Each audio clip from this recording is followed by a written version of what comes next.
네, 다들 오셨죠? 네, 수업 시작하겠습니다. 저는 에너지 자원공학과의 조홍근이라고 하고요. 시기가 10분이 앞당겨져 있지? 네. 여러분, 저희 그 홍천에서 봤죠? 즐거운 시간 되셨나요? 그때 행사가 끝나고 시간이 되면 인사 한 번 더 드리러 가려고 했는데 이 행사가 되게 늦게까지 했다고 들었습니다. 맞아요? 그러면은 끝나고 나서 그 친구들끼리 같이 더 놀거나 그러진 않았어요? 그러니까 뭐 밤새 뭐 좀 늦게까지 하고 했던 거죠. 근데 행사 몇 시에 끝난 거예요? 자정에 끝나가지고. 너무 늦은 생각이겠는데. 가능하면은 한 번 더 가서 인사드리려고 했는데, 안 됐습니다. 오늘 제가 여러분께 말씀드릴 주제는 탄소 중립과 그리고 사이에 우리 에너지 자원공학과의 역할에 대해서 여러분께 좀 말씀을 드리려고 합니다.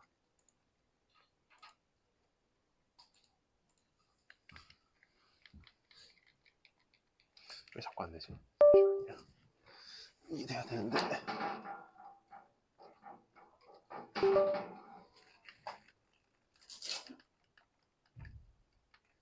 됐다. 네. 넣었어. 네. 목차는 일단 간단한 소개, 그리고 탄소 중립 전환 기술에 대해서 여러분께 간단히 소개를 드리고, 그 다음에 우리 학과에 대해서 또 말씀드리겠습니다. 그리고 마지막에는 우리 학교에서는 어떤 연구를 하는지 저희 연구실에도 간단한 소개를 드리고 마지막 결론을 마치겠습니다. 일단 제 소개부터 하자면은 저는 여러분과 같은 에너지 자원공학을 전공을 했고, 그리고 인하대학교 오기 전까지 여기 에너지 자원공학과에 대해서 이제 좀 진로를 제가 선택해 왔습니다. 처음에 우리 학과를 선택했던 거는 순수히 그냥 수학이랑 과학이 좋아가지고 수학을 과학을 좋아하되 우리나라에 도움이 되면 이래 좋겠다. 그게 공대잖아요. 공과대학인데 그때는 별 생각은 없었어요. 공대였었고요. 그리고 이제 에너지 자원공학과라는 이름이 이제 그때 딱 처음 들었을 때는 사실 뭐 하는지 잘 몰랐어요. 아마 여러분도 비슷하다 생각해요. 처음에는 에너지는 뭔가 우리가 알 것 같은데 자원은 잘 모르겠고 왜 에너지랑 자원이 꼭 같이 가지? 뭐 이런 생각이 있었는데 이렇게 해서 대학원을 학생을 다니다가 근데 이제 저는 이제 대학생 때 그때 이제 그 어떤 기회로 이제 해외에 있는 미국에 있는 이 에너지 자원 개발하는 그 현장을 이제 견학 가는 이제 이런 거 하면서 약간 흥미가 생겼죠. 흥미가 생겨가지고 에너지 자원공학을 하면은 이제 이런 일들을 하고, 그리고 이게 그 사회가 혹은 과학 기술이 그리고 우리가 인류가 이제 지속 가능하려고 하면은 결국 우리가 사회에다가 그 충분한 양의 에너지를 공급해 주는 게 정말 중요한 일이겠구나 해서 약간의 그런 흥미도 느꼈고 뭔가 재밌는 일이구나 생각이 들어가지고 졸업을 2014년에 군대 갔다 오면 2014년 하잖아요. 그죠? 그때 이제 취직을 할까, 이제 석사 진학을 할까 이제 고민을 하다가 저는 이제 석사를 선택했습니다. 석사를 갔다 왔어요. 그리고 이제 석사를 마치고 나서는 한국가스공사라는 회사에서 1년 정도 일을 했었습니다. 일을 하면서 아쉬웠던 거는 제가 이렇게 6년 동안 학부를 마치고 그다음에 다시 대학원 2년 더 했으니까 총 6년, 그러니까 총 7년 정도를 제가 학부 또는 대학원 했는데 에서는 그만큼이나 이렇게 필요한 전공 지식이 없을 수도 있겠다 생각이 들어가지고 그래서 가스공사는 조금 뭔가 제 그 약간 호기심을 만족을 못 시켜줬던 것 같아가지고 그래서 대학원을 그때 2017년에 갔다 왔습니다. 하는 동안엔 저 이제 학교에서 박사 과정일 때 지도 교수님 있고 저 여기 있고요. 그리고 학회에서도 가고 그다음에 미국에서 이제 박사 과정을 하게 되면 좋은 점이 이제 그런 세계적인 SLB라든가 아니면 할리버튼 같은 에너지 회사에서 인턴십도 할 수 있습니다. 그래서 여름방학 동안에 가서 인턴십도 하고요. 그리고 졸업을 하고 나서 이제 여러분 BP라는 기업 들어보셨잖아요. BP라는 에너지 기업에 가서 이날이 이제 BP라는 기업 처음 갔을 때 찍었던 사진이고요. 그리고 이날이 인하대학교 오는 마지막 날 이제 카드 반납하고 찍은 사진입니다. 그래서 첫날과 마지막 날 BP에서 찍었고 그리고 현 3년도부터 13년도부터는 인하대학교 와서 지금 4년째 수업을 하고 있습니다. 그리고 여러분과 만나서 이제 수업도 하고 연구도 하고 있습니다. 인하대학교 와서는 일단은 우리 전공 자체가 우리나라 안에서 해결할 수 있는 게 없어요. 에너지 자원 자체가 우리나라 안에서 우리나라 땅 전체에다 태양광 패널을 깔아도 우리나라 필요한 전력이 얼마를 수급 못합니다. 그러면은 우리나라 에너지를 해결하려고 하면은 결국은 해외로 나가야 되고 현장에서 우리가 일을 해야 되고 그게 이제 또 다른 전공과 다른 점인 것 같아요. 그래서 이제 여러분이 저 인하대학교 와보고 나서도 이제 여기가 이제 보면 여기 여기 태국인데 태국에 있는 신재생 에너지 발전 단지라든가 아니면은 석유 가스 개발하는 단지 가서 우리가 이제 학생들 이제 데리고 이제 가서 이제 현장 견학도 하고 여기는 지금 2023년도에 제가 PPT를 만들어서 이제 태국 하나밖에 없는데 올해는 이제 중국도 가고요. 그리고 또 학생들과 같이 일본도 가서 거기에 있는 여러 교류하면서 워크숍도 하고 이런 계획을 가지고 있습니다. 그리고 이제 저희 학과 연구실에 저희 연구실 학생 몇 명이랑 그다음에 같이 해서 저기 워크숍도 가고 이러고 있어요. 네, 그래서 이제 간단한 제 자기소개는 여러분과 똑같은 전공을 선택을 했고 처음에는 잘 몰랐지만 나중에 흥미를 가져가지고 미국에서 공부를 하고 미국에 있는 에너지 기업도 다니다가 나중에 이 좋은 거를 우리나라 알려줘야지 싶어가지고 23년 들어왔다. 그게 저라고 생각하시면 됩니다. 스마트폰 충전, 제조업 이게 약간 좀 PPT에 유치할 수 있는데 보시면은 스마트폰 충전, 제조업, 게임 다 에너지가 필요한 일인 거예요. 에너지로 오늘 여러분이 밥을 먹거나 오늘 수업을 하면서 형광등이 틀거나 아니면 병원에서 진료를 받거나 오늘 아침에 지하철 타고 오셨죠? 지하철이나 아니면 버스 타고 오셨으면은 다 에너지가 필요로 합니다. 근데 우리가 이 에너지 쓴다고 해서 단순히 별 고민 없이 쓰기만 하면은 이렇게 환경이 파괴가 된다. 우리 너무 익히 잘 알고 있습니다. 왜냐면은 이제 이 모든 에너지들은 다 이산화탄소, 온실가스를 배출하고 있기 때문에 우리가 지금처럼 이제 산업혁명 이전까지는 문제가 없었는데 산업혁명 이후로 우리가 인류에 의해서 만들어지는 이산화탄소가 굉장히 많아졌고 이산화탄소 양과 지구 온난화가 거의 이제 완전한 그 상관관계를 보이고 있기 때문에 우리가 합리적으로 이산화탄소 때문에 지금 우리 기후 온난화라던가 이런 문제들을 앓고 있기 때문에 우리가 지금처럼 에너지를 계속 써서는 안 된다. 이거 이제 말씀을 드리고요. 그러면은 우리 학과가 뭘 하는 학과냐 보면은 저는 항상 이거를 말씀드립니다. 우리 학과는 뭘 하는 학과인가요? 뭘 하는 학과라고 생각하세요? 아직 1학년이신가? 1학년 때는 저도 아무것도 잘 몰랐습니다. 그러니까 또 돌이켜 보면은 우리 학과는 결국 이 에너지 난제를 풀려고 하는 거예요. 이 세 가지의 난제가 있습니다. 딜레마라고 하면 이제 보통 이제 두 가지 명제를 가지고 하는 거고 트릴레마라 하면 이제 세 가지나 있는 겁니다. 세 가지를 고려를 해야 되는데 혹시 PPT 있나요? 여기 다운 받으셨나요? 혹시 PPT에 여기 답이 나와 있나요? 나와 있어? 나와 있으면은 네. 첫 번째는 일단 환경 지속 가능성이에요. 아까 말씀했지만 이산탄소가 자꾸 배출되잖아요. 그러니까 우리가 에너지를 계속 써서는 이렇게 이게 뭐 다른 나라에서 가져온 거 아니에요? 거기 그 경상도 지역의 홍수고요. 그리고 거기 강원도에 그 가뭄 났던 겁니다. 그러니까 극한 기후 이런 것들이 지금 당장 작년에 이렇게 일어났고 올해는 이거보다 더 심할 거라는 거는 너무 확실하죠. 그래서 첫 번째 환경 지속 가능한 에너지를 오늘 찾아야 되고 두 번째로는 이제 안보입니다. 말자 이게 에너지 안보가 지금 굉장히 중요하고 있죠. 그러니까 환경도 중요하지만 다른 한편으로는 우리가 에너지를 필요로 할 때 필요한 에너지원을 공급해 쓸 수 있어야 된다는 겁니다.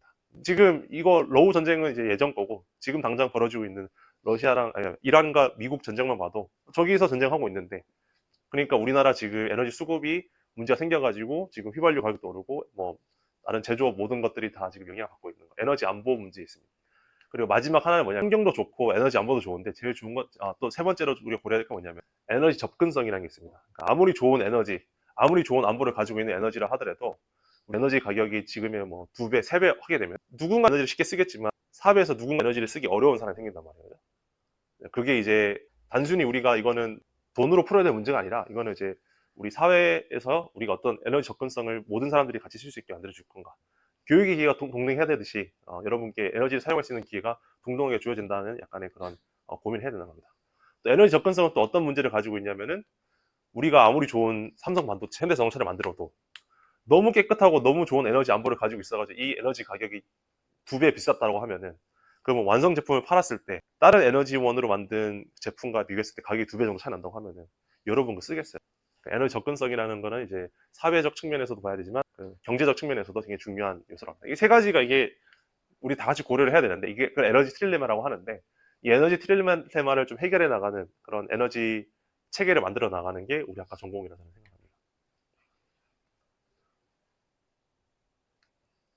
이게 그 가장 최근 자료예요. 가장 최근 자료고 25년 7월 나온 거니까 6개월 전입니다. 우리나라 에너지 믹스가 이렇게 돼 있어요. 에너지 믹스가 있는데 여기 이제 37.6%를 가리키고 있는 얘가 혹시 뭔지 아시나요? 우리나라 1차 에너지의 제일 큰 37.6%가 뭔지 아시는 거예요? 네, 원자력. 화력은 종류 여러 가지 있잖아요. 석탄? 석탄 아닙니다. 뭘 것 같아요? 석유? 네, 첫 번째는 석유입니다. 석유. 우리나라가 지금 37.6%. 그러니까 화력은 석유, 석탄, 천연가스 합친 거기 때문에. 그래서 이제 보면은 이제 석유가 먼저 있고요. 그 다음에 가장 큰 두 번째 이가 뭘까요?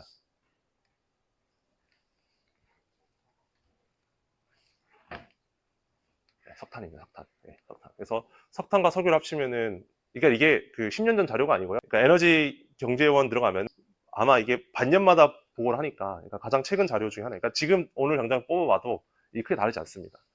13.3%는 이게 더 크구나. 20.1%는 뭘까요? 원자력이 먼저 나오고요. 원자력이 13%고요. 그다음에 천연가스가 20%입니다. 그러니까 3.1%두 개가 남았어요. 3.1%두 개가 남았는데 두 개가 우리가 일반적으로 말하는 이제 신재생이 3.1%고요. 그다음에 이제 폐기물, 이것도 이제 우리나라는 이제 신재생 분류를 하는데 외국에서는 신재생 분류를 안 합니다. 그러니까 이게 따로 구분을 한 거겠죠. 우리나라는 이제 둘 다 신재생이 해가지고 우리나라는 6%가 신재생 에너지입니다 라고 얘기하고 있지만 외국에서는 위에 것만 신재생 에너지를 본다고 해요. 근데 이제 여러분이 이제 봤을 때 뭐 우리나라 신재생이 10%, 15% 넘는다는 얘기 들으셨던 분 혹시 있지 않나요? 그거는 뭐냐면 전력 에너지 전체의 몇 %가 그걸 얘기를 하는 거고, 얘는 1차 에너지 전체입니다. 우리가 이제 전력으로만 에너지 쓰지 않고 여러분 운송, 비행기 혹은 난료 이런 것들 다, 그리고 제조업에 들어가는 모든 이런 에너지원들은 사실 그 전기로 꼭 변환되지 않고 쓰는 에너지들이 많기 때문에 전체 1차 에너지, 그러니까 산업이 돌아가기 위한 전체 1차 에너지에서 보면은 지금 신재생은 3.1% 불과하다.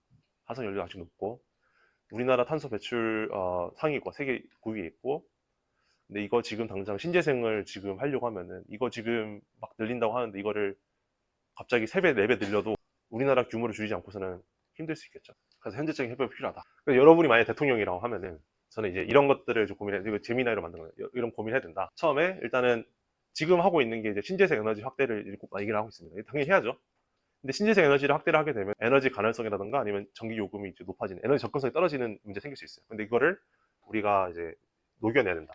두 번째로는 근데 에너지 환경, 에너지 안보라든가 아니면은 이제 요금이라든가 아니고 또 이제 화석 연료가 그 연료로만 사용되는 게 아니라 화석 그 석유나 석유 자체는 뭐 모든 산업의 재료에 다 들어가는 거잖아요.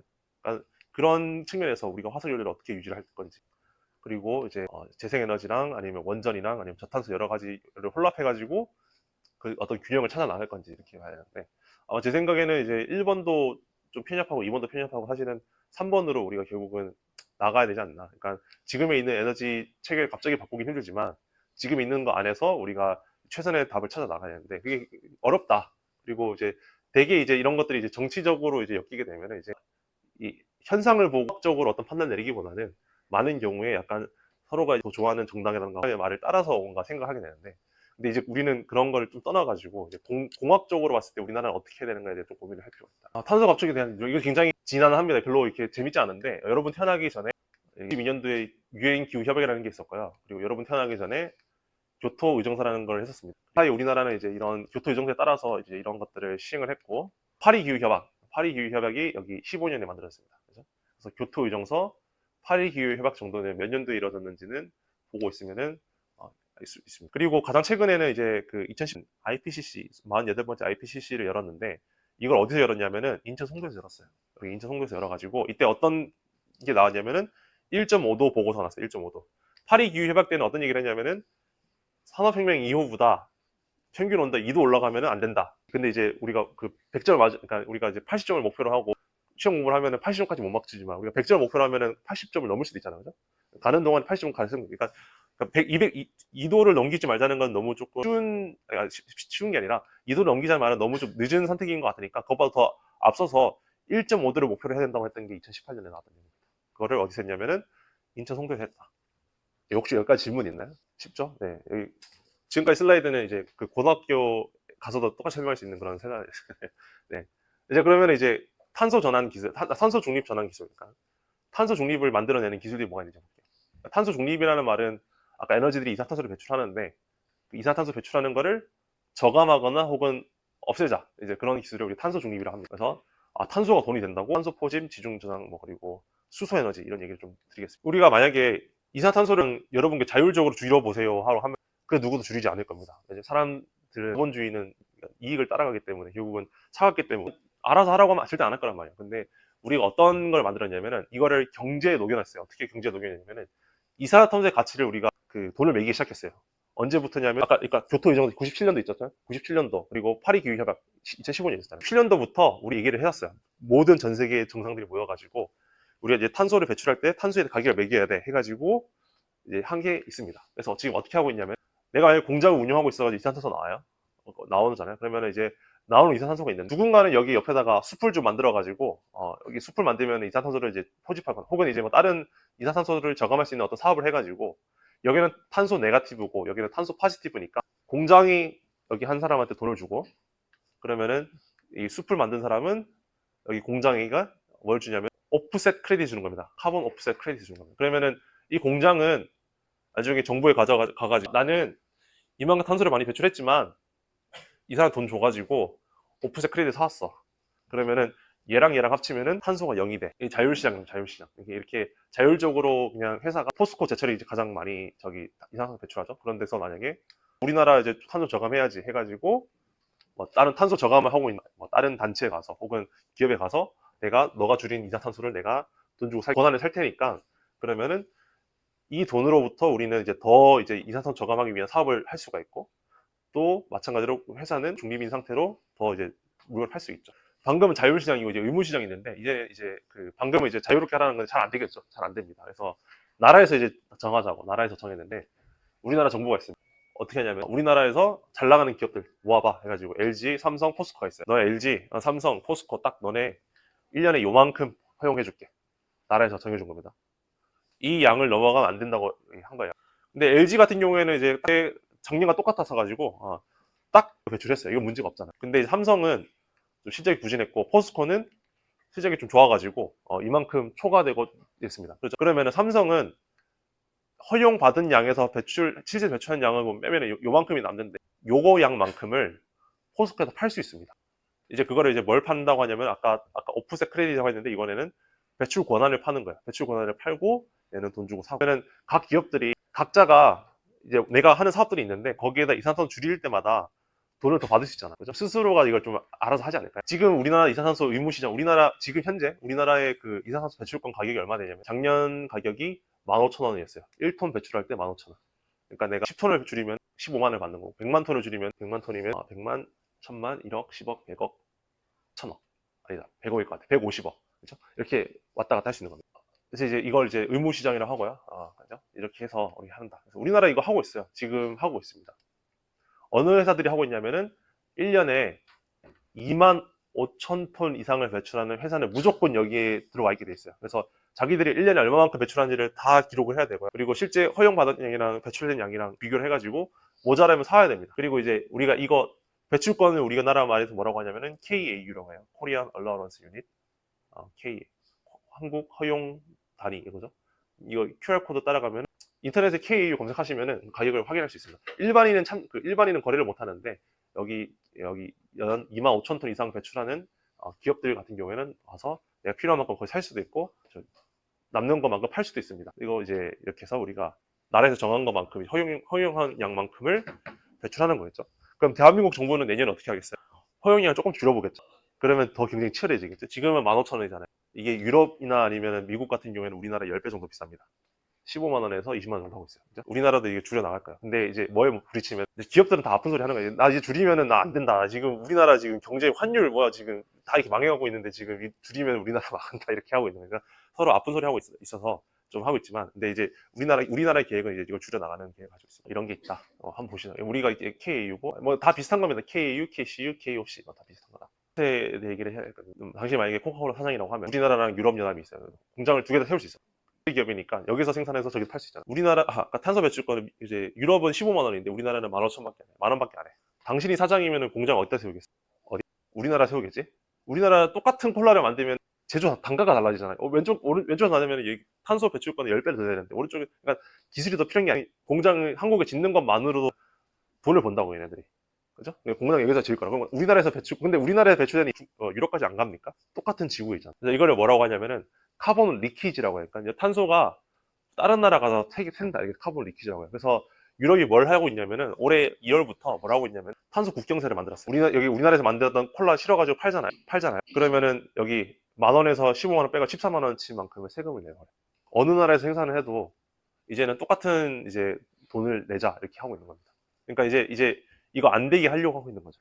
그래서 탄소 국경세 이거는 이제 탄소 국경세는 영어로 외워두시면은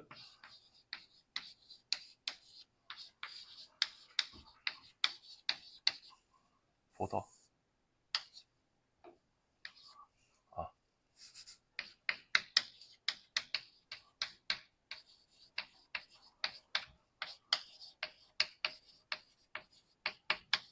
카본 보더 어저스먼트 메커니즘 CBE 시험 문제 내기 딱 좋겠죠? 네. 하나 알려드렸습니다. 시험 문제로 이거 낼 수 있으니까 플레임을 기억하고 계십시오.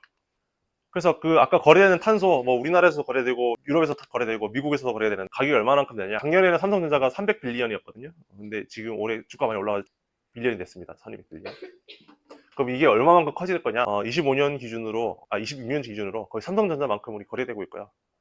이게 앞으로 이렇게 커진대. 그래서 이게 한 해 거래되는 탄소 배출권의 거래 가격이 이렇게 될 것으로 예측하고 있습니다. 그러니까 이전까지는 이제 탄소 줄이는 누군가의 봉사 정신 혹은 뭐 투철하는 치대 정신 뭐 이런 거였다면 지금은 이제 그냥 우리가 경제적으로 그걸 녹여내가지고 우리가 가능하게 만들어 보겠다라는 그런 이제 체계가 있죠. 그런데 이제 신재생 에너지 지금 우리나라에서 굉장히 밀고 있습니다. 신재생 에너지 우리나라 가야 될 방향이고요. 신재생 에너지 혹시 했을 때 우리는 이제 모든 에너지원을 다 이제 비추고 다녀요. 석유 화학가스는 일단은 이산화탄소 때문에 안 된다. 그래서 CBAM 이거를 해가지고 혹은 탄소 배출권을 해야 된다 얘기를 했는데 신재생 에너지의 단점은 뭘까요? 신재생 에너지 단점이 뭘까요? 아니 애초에 이렇게 너무 좋은 에너지가 있으면 처음부터 이렇게 했었으면 되는데 왜 우리나라는 지금까지 안 하고 있었던 걸까?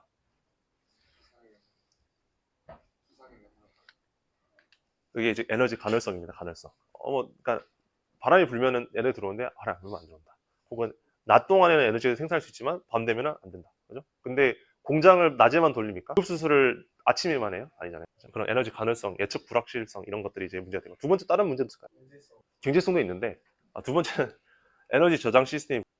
그러니까 핵 연료는 자체로 에너지를 가지고 있잖아요. 그리고 석유나 화학가스 같은 경우에 그러니까 화석 연료 자체로 우리가 가지고 있으면 에너지를 가지고 있는데 전기는 저장이 안 되죠. 리튬 배터리가 아니고.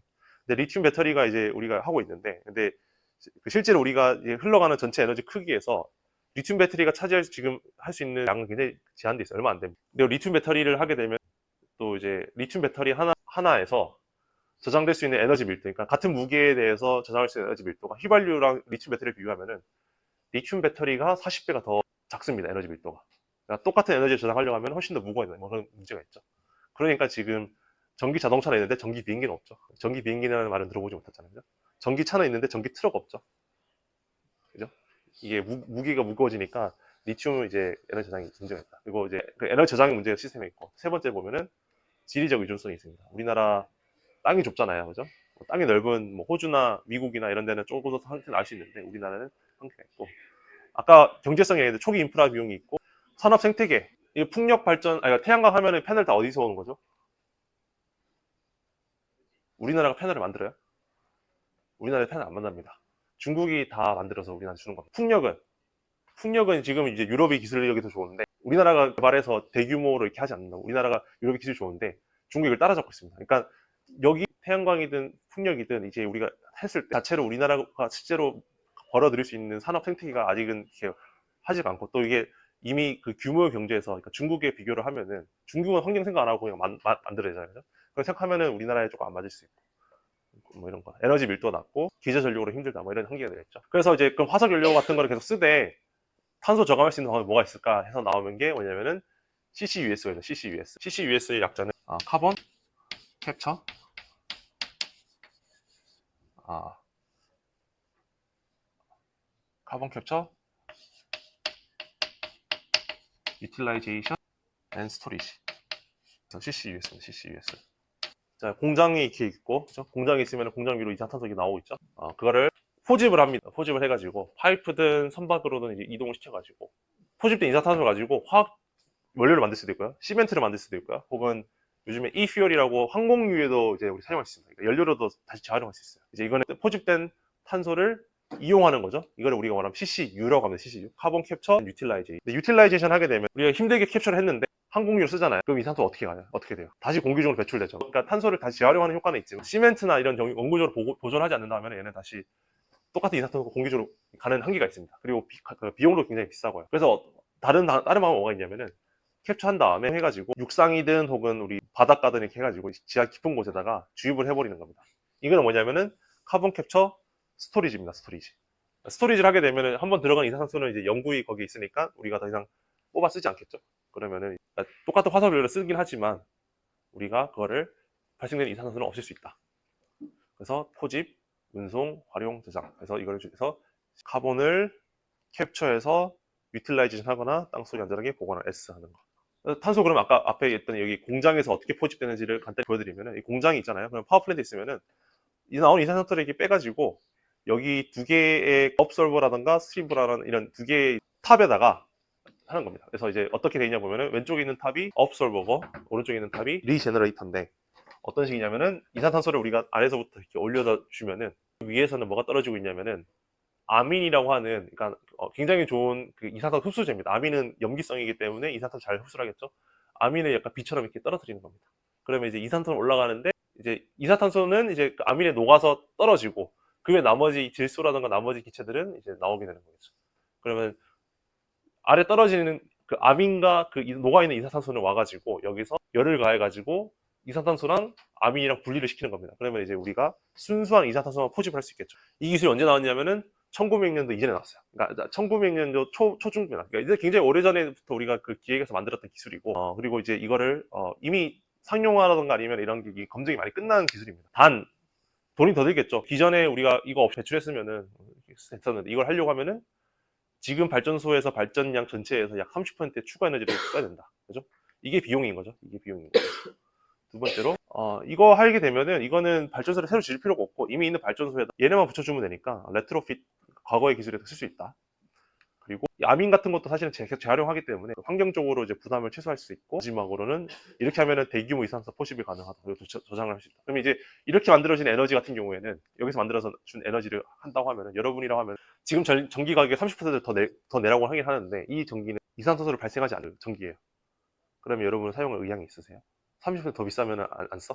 안 쓴다고 하죠. 안 쓴다는 사람도 있고 쓴다는 사람도 있고. 근데 그 이제 다른 에너지로 가게 되면 얼마만큼 줄어들지 우리가 그걸 계산해봐야 된다고. 그러니까 신재생 에너지로 갔을 때 올라가게 되는 인프라 비용을 전기 가격에 녹였을 때 비용이랑 얘는 30% 든다니까, 과연 지금의 30%보다 더 적게 들여서 신재생 바꿀 수 있느냐 해봐야 알겠죠.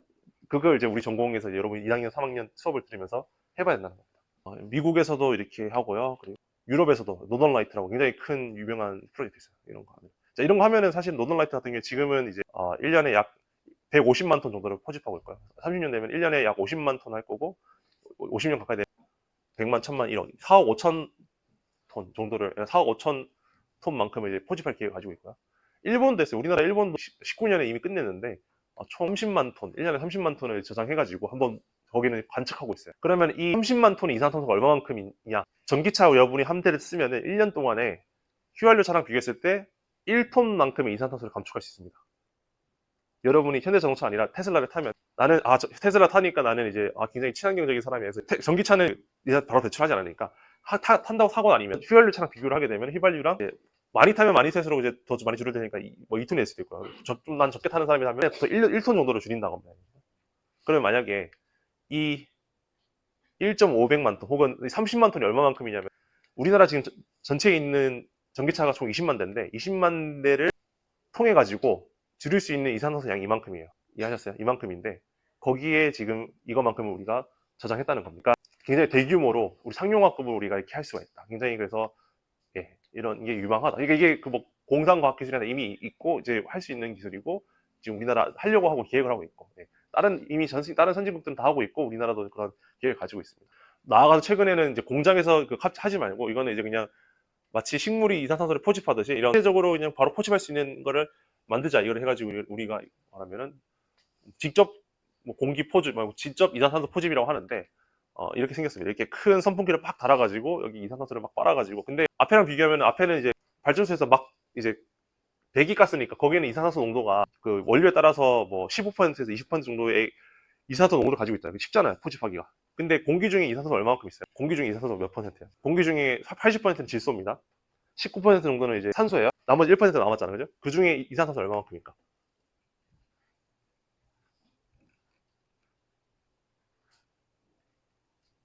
얼마만큼?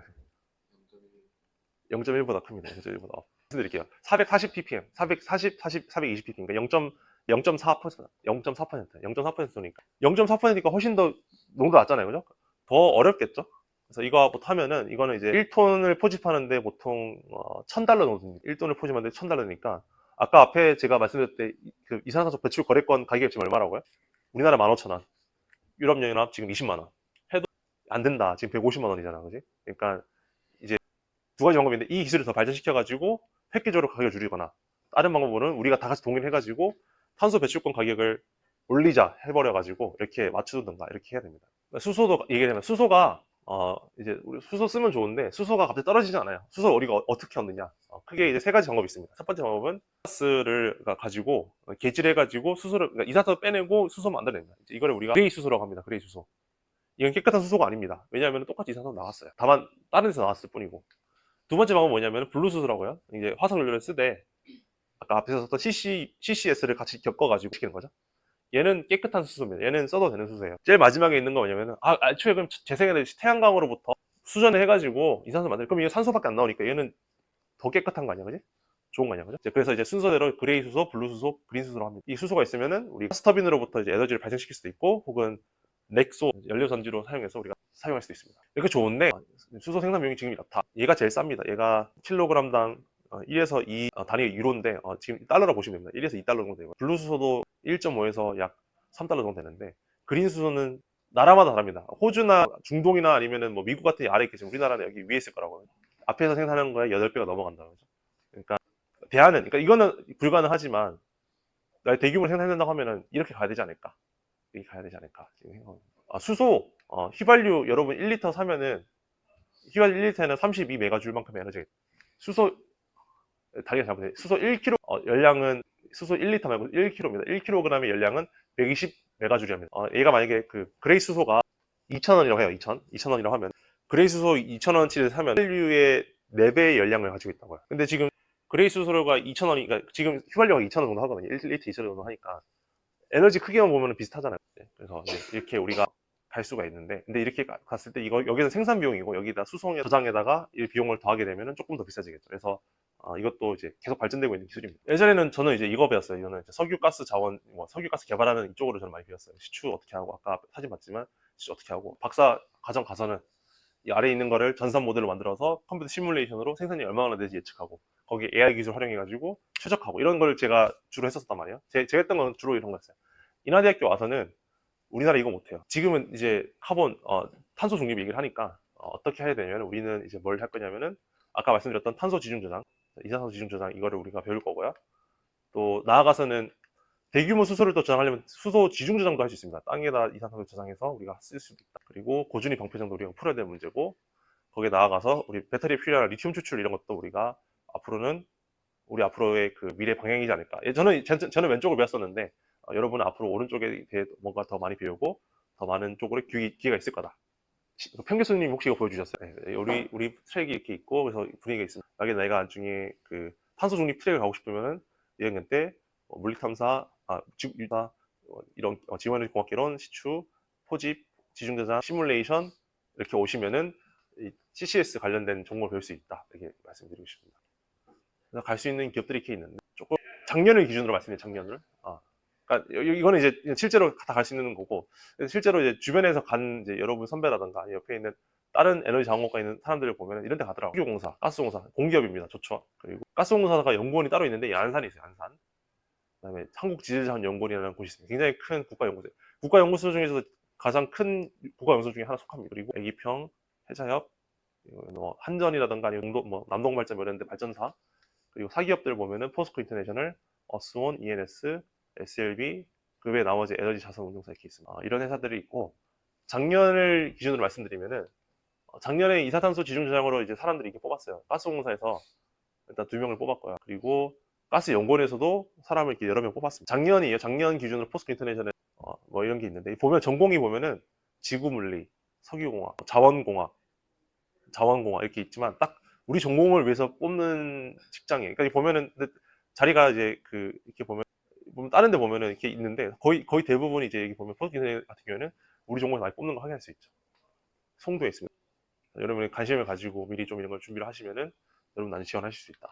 그래서 마지막으로 이제 우리 연구실 소개를 좀 드리려고 하는데, 우리 연구실은 이름은 이래요.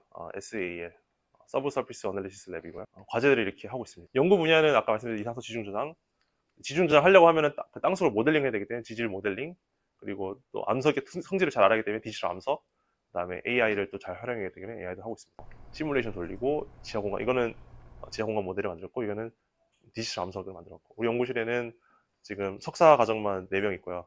그리고 학부 연구생도 4명 있습니다. 졸업생이 작년에 나왔는데 삼성중공업에 지금 근무하고 있습니다. 네, 이건 만들려고 만들었는데 너무 좀 부찬 것 같아요. 그러니까 관심 있으시면 보시고, 예, 저 연구실 홈페이지는 여기 있어요.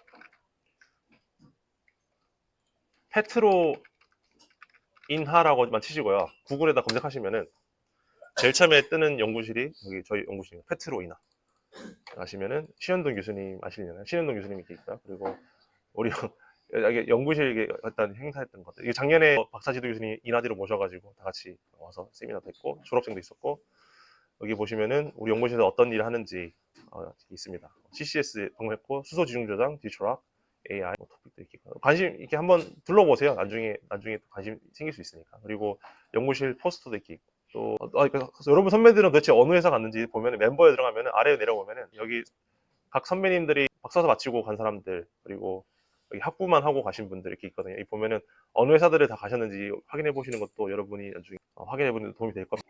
아직 끝나지 않았어요. 아직 끝나지 않았어요. 아직 끝나지 않았고.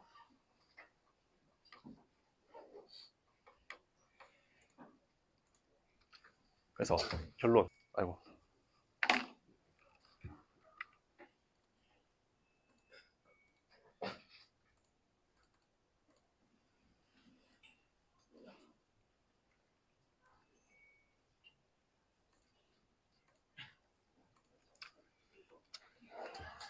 결론. 트릴레마 하나 기억하시고요.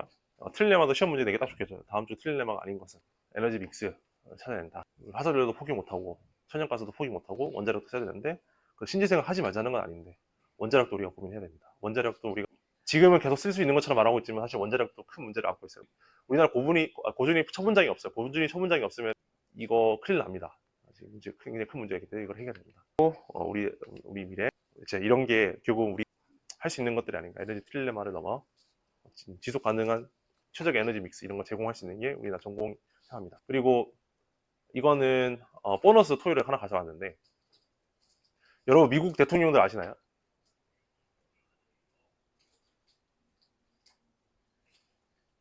여기 1964년부터 루즈벨트, 닉슨, 카터, 레이건, 아빠 부시, 클레이튼, 부시, 오바마는 알죠?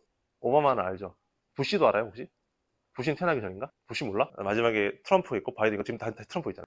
여기 보면은 D는 뭐냐면 데모크래시입니다. 이게 민주당에서 나왔고요. R은 리퍼블릭이니까 공화당입니다. 그죠? 미국에서 대표적으로 공화당이면 화석 연료도 많이 하고, 민주당이면은 그러니까 저기 디모크래시면 당연히 신재생 에너지 많이 하는 거 아니야 이렇게 어렴풋이 생각하고 있잖아요. 이게 뭐냐면은 지난 50여 년 동안에 미국에서의 석유나 천연가스의 생산량을 나타내고 있습니다. 보면 오바마가 리퍼블리칸이 아니잖아요. 많이 늘었죠. 바이든도 우리가 디모크래시 알고 있는데 늘렸어요. 왜 늘렸냐면 이제 우리가 이제 여러분 더 이상 구글 잘 안 쓰잖아요. 그죠? GPT 쓰고 있잖아요. 흔히 하는 얘기가 GPT를 쓰게 되면은 구글 검색량 하는 거에 20배 전력을 더 쓴대요. 그죠? 근데 이제 사람들이 다 이제 AI 쓰고 GPU 쓰고 LLM 쓰고 이렇게 쓴다고 하면 사실은 인구수가 변하지 않는다 하더라도 데이터 센터를 지어야 되고, 그 데이터 센터를 짓는 게 문제라 데이터 센터를 운영하는 에너지를 만들어야 되는 거예요. 에너지가 수를 따라갈 수가 없는 거예요. 미국도 따라갈 수 없는 거예요. 그걸 알기 때문에 미국은 전략적으로 단 한 번도 줄이지 않았습니다. 지금 트럼프가 더 많이 생산하고 있겠죠. 그러니까 우리나라도 이제 좀 전략을 잘 짜야 되는 게, 신재생 좋죠. 신재생 좋아서 우리가 늘려야 되는데 과연 세계 1등, 2등 중국의 화석연료 사용량이 어떻게 되는 거예요. 그러니까 그게 환경을 싫어해서가 아니라 앞으로 1, 2등 그리고 패권 국가 혹은 이제 진짜 선진국이 되기 위해서는 에너지 사용량을 줄일 수는 없단 말이에요. 지금 뒤는 못 가고 앞으로만 가야 되는 상황인데, 근데 거기서 우리가 와가지고 도덕성을 얘기를 하면서 뭐 이런 거 얘기하면서 신재생만 해야 된다고 얘기를 하게 되면 안 된다는 거를 나는 몰라도 여기 보면은 확실히 알 수 있지 않을까 이런 게 들어가지고, 그래서 이거를 마지막에 가져와 봤어요. 그러니까 정치적 이념이 중요한 게 아니고 이념이 생각이 중요한 게 아니라 에너지 자체로 객관적으로 봤을 때 우리가 계속 전략적으로 이제 꾸준히 가져가려고 하면은, 그러니까 어느 한 에너지에 집중된 게 아니라 우리가 그런 좀 포괄적인 생각을 가지고 여러분이 2학년, 3학년 때 준비를 하시면 좋을 것 같았습니다. 마지막 사진이고, 네, 끝입니다. 네, 고생 많았습니다.